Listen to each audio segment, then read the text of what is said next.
أعوذ بالله من الشيطان الرجيم ببركة بسم الله الرحمن الرحيم. قال الله تبارك وتعالى في القرآن المجيد والفرقان الحميد: قل بفضل الله وبرحمته فبذلك فليفرحوا هو خير مما يجمعون. وروى مسلم عن واثلة بن الأسقع أن رسول الله صلى الله عليه وسلم لما سئل عن صوم يوم الاثنين فقال: فيه ولدت وفيه أنزل علي. سبحان الله. وصدق رسوله النبي الأمين المختار الكريم، ونحن على ذلك لمن الشاهدين والشاكرين والذاكرين، والحمد للہ رب العالمین. میرے پیارے آقا علیہ الصلوۃ والتسلیم کے پیارے دیوانوں، وقت میں اتنی وسعت نہیں ہے اور نہ اتنا وقت ہے اور نہ ماحول اس بات کی اجازت دیتا ہے کہ میں آپ کے سامنے تفصیلی گفتگو کر سکوں. میری گفتگو کے بعد ابھی آپ کو حضور فخر مراٹھواڑہ حضرت علامہ مولانا محمد رفیع الدین اشرفی صاحب قبلہ کا بھی بیان سننا ہے، لیکن اس سے بیشتر میں کچھ معروضات آپ کے سامنے عرض کرنا چاہتا ہوں، آپ کے سامنے پیش کرنا چاہتا ہوں. ایک آیت کریمہ اور ایک حدیث مبارکہ، یہ دو چیز کا خلاصہ کر دوں گا اور اس کے بعد مائک حضرت کے حوالے. سب سے پہلے آئیے حضور احمد مصطفیٰ ارواحنا فدا صلی اللہ علیہ وسلم کی بارگاہ بیکس پناہ میں اپنی غلامی کا ثبوت دیتے ہوئے جھوم جھوم کر درود پاک کا نذرانہ پیش کریں، اور جو میں درود پڑھاؤں اس درود کو آپ پڑھیں. اللہم صلی علی سیدنا مولانا محمد بعدد خطوات الامطار. قطرے بھی گواہ ہے کہ اللہ تبارک و تعالیٰ ان قطروں کے بدلے آپ کو نیکی عطا فرما رہا ہے. آئیے سب سے پہلے آیت مبارکہ کی طرف چلتے ہیں.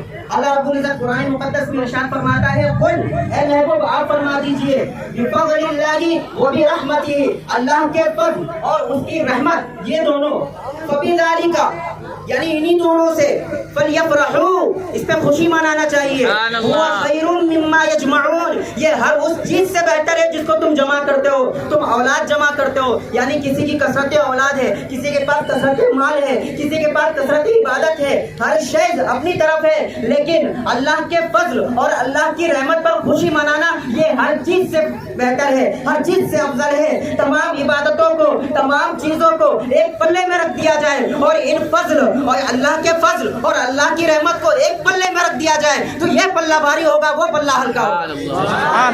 لیکن اب یہاں پہ میں آپ کو ایک اور وضاحت کر دوں، اللہ کا فضل کیا ہے، اللہ کی رحمت کیا ہے. تو اللہ کا فضل کیا ہے، اللہ کی رحمت کیا ہے. سب سے پہلی بات میں آپ کو بتاؤں کہ میں نے آیت پڑھی قرآن مقدسہ کی. قرآن مقدسہ کسے کہتے ہیں؟ قرآن مقدسہ نص قطعی ہے، متواتر ہے، اللہ رب العزت کی جانب سے ہے، حضرت جبریل امین کی زبان سے ہے، حضور رحمت عالم صلی اللہ علیہ وسلم پر اتارا گیا. ایسے کی جانب سے ہے کہ جس سے بڑا کوئی نہیں، ایسے کی جانب سے ہے، ایسے کی زبان سے تلاوت کیا گیا، ایسے کی زبان سے تلاوت کیا گیا، ایسے شخص کے ذریعے سے اس قرآن پاک کو بھیجا گیا کہ جس کو معصوم کہتے ہیں وہ سید الملائکہ ہے، جس پر قرآن مقدس کو نازل کیا گیا وہ سید الانبیاء ہے. سبحان اللہ. اس کے اندر جھوٹ کا کوئی اندیشہ نہیں، اس کے اندر غلطی کا کوئی اندیشہ نہیں. اب آئیے فضل سے کیا مراد، رحمت سے کیا مراد، میں ان دو باتوں کا خلاصہ کروں. آئیے حضرت ابن عباس رضی اللہ تعالیٰ عنہ. حضرت ابن عباس کون ہے؟ حضرت ابن عباس وہ ہے جن کا عبادت ثلاثہ میں نام آتا ہے. وہ حضرت عبداللہ ابن عباس جو صحابہ کی جماعت میں بیٹھ کر اگر کسی بات پہ فتویٰ دے دے تو تمام صحابی اس بات پر اتفاق کر لیتے ہیں.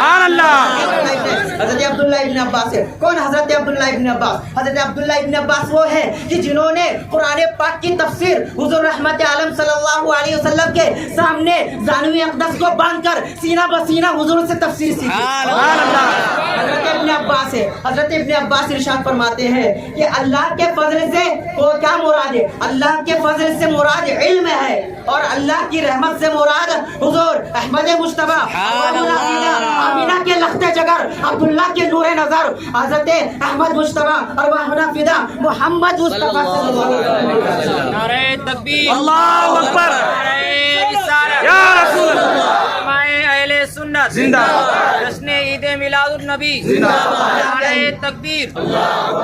اب میں آیت کے تعلق سے کچھ وضاحت کر دوں. اللہ تبارک و تعالیٰ ارشاد فرماتا ہے: قل بفضل اللہ وبرحمتہ فبذالک فلیفرحوا فلیفرحوا، دو جگہ فا کا ذکر آیا. فا کو تاکیبیہ کہتے ہیں. یہ فا یہ ہمارے نحو میں ہمارے سر کے تاج علماء یہاں پہ بیٹھے ہیں، آپ ان سے پوچھ سکتے ہیں فا جو آتا ہے یہ تاکید کے لیے آتا ہے، تاکید کے لیے آتا ہے، تفسیر کے لیے آتا ہے، تفسیر کے لیے آتا ہے. ان تمام چیزوں کے لیے لفظ فا کا استعمال ہوتا ہے. اللہ رب العزت نے اس قرآن مقدس میں دو جگہ ارشاد فرمایا بفضل اللہ فبذالک فلیفرحوا، دو جگہ فا ارشاد آیا. تو علماء مفسرین اس بات پر اتفاق کرتے ہیں کہ یہ جو فا کی تکرار ہے یہ تاکید کے لیے ہے. اس کا مطلب یہ ہے کہ اس پر خوشی ہی منانا چاہیے، منانا جائز نہیں. سبحان اللہ. اس لیے جو خوشی مناتے ہیں وہ اللہ کے منشے کے مطابق عمل کرتے ہیں. جو خوشی مناتے ہیں وہ حضور کے منشے کے مطابق عمل کرتے ہیں.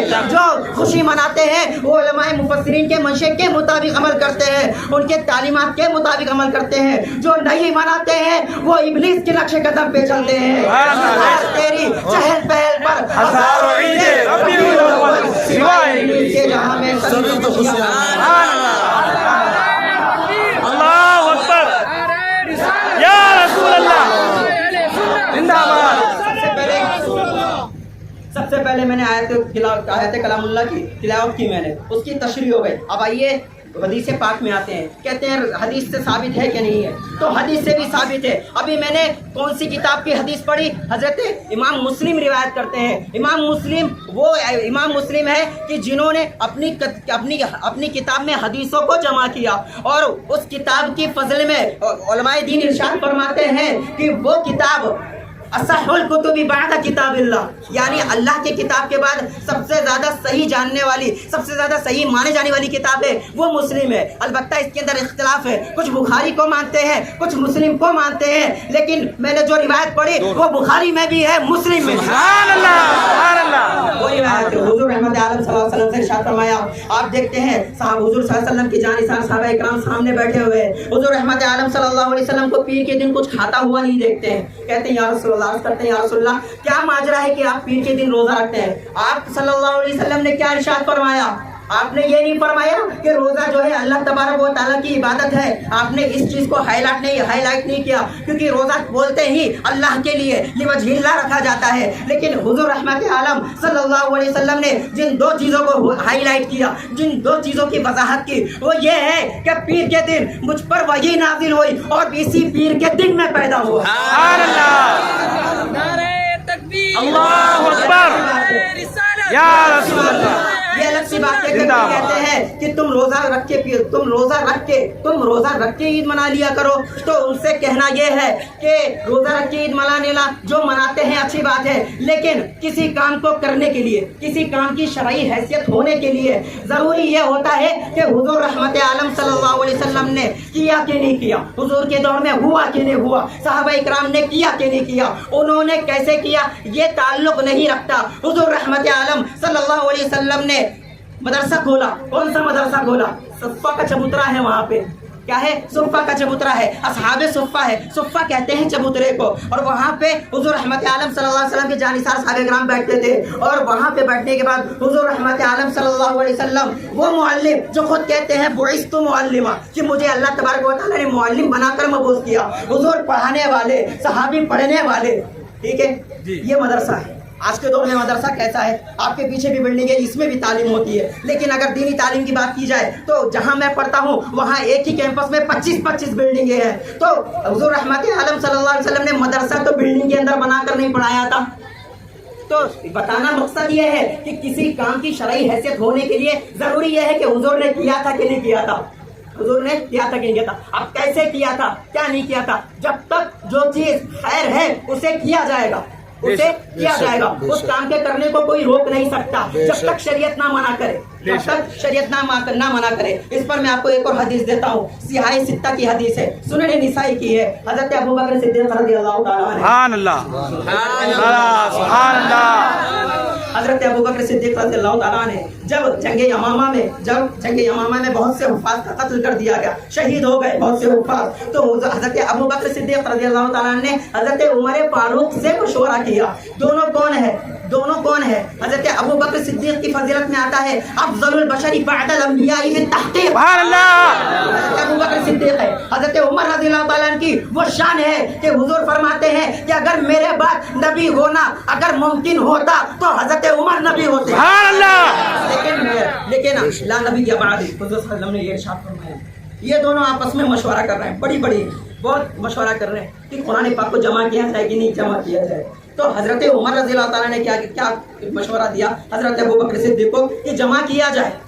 تو اب حضرت ابو بکر کہتے ہیں کہ یا اے عمر، ہم وہ کام کیوں کریں جسے رسول کریم صلی اللہ علیہ وسلم نے نہیں جمع کیا. قرآن پاک حضور صلی اللہ علیہ وسلم کے دور میں ان دو کٹوں کے مابین نہیں جمع، دو کاغذوں کے مابین نہیں جمع تھا، بلکہ کتاب کی شکل میں نہیں جمع تھا، بلکہ کسی پتے پہ تھے، کسی اوراق پہ تھے، کسی چمڑے پہ لکھے ہوئے تھے، اس طرح متعدد مقامات پہ تھے. لیکن حضرت عمر رضی اللہ تعالیٰ سے کیا کہہ رہے ہیں حضرت ابو بکر کہ ہم وہ کام کیوں کریں کہ جس کو رسول کریم صلی اللہ علیہ وسلم نے نہیں کیا. تو حضرت عمر کہتے ہیں کہ اے ابو بکر ھذا ھوا واللہ لخیر، یہ جو ہے یہ کام خیر ہے، لوگوں کی بہتری کے لیے ہے. اس حدیث سے سمجھ آیا، اس بات سے سمجھ آیا کہ جو کام خیر ہے وہ کیا جائے گا، چاہے حضور کے دور میں ہوا تھا یا نہیں ہوا تھا. سبحان اللہ. اسی طرح ہمیں جو ہے اہل سنت جماعت کا دامن مضبوطی سے تھامے رکھنا ہے. میں نے تو بس ایک مقدمے کے طور پہ آپ کو پیش کر دیا. ابھی آپ کو صحیح بیان میرے استاد محترم میرے سر کے تاج حضور اشرفی صاحب قبلہ سے بیان سننا ہے.